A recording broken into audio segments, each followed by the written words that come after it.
কালো গেঞ্জি গায়ে পুলিশের সামনে বুক টান করে দাঁড়ায় আবু সাইদ।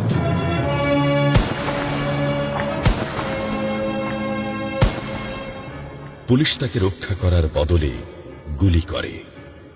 ঠাস ঠুস কয়েকটা গুলির মধ্যে একটা গুলি লাগে তার কোমরে। খানিকটা ভাঁজ হয়ে যায় শরীর। সম্ভবত সে বুঝতে পারে নাই। ঘাড় ঘুরিয়ে কোমর দেখার চেষ্টা করে একবার, তারপর আবার আগের মতো আবার দুই হাত প্রসারিত করে সিনা টান করে দাঁড়ায়। ডান হাতে ছোট্ট একটা লাঠি। বিশ্ববিদ্যালয়ের প্রধান ফটকের পাশে বেশ কয়েকজন পুলিশ, হাতে রাইফেল, রাইফেলের তাজা গুলি, আবারও গুলির শব্দ। পরে গুলিটা কোথায় লাগলো বোঝা গেল না। তবে আবু সাইদ টলছে, পড়বে পড়বে ভাব, কিন্তু সে সোজা হয়ে দাঁড়ানোর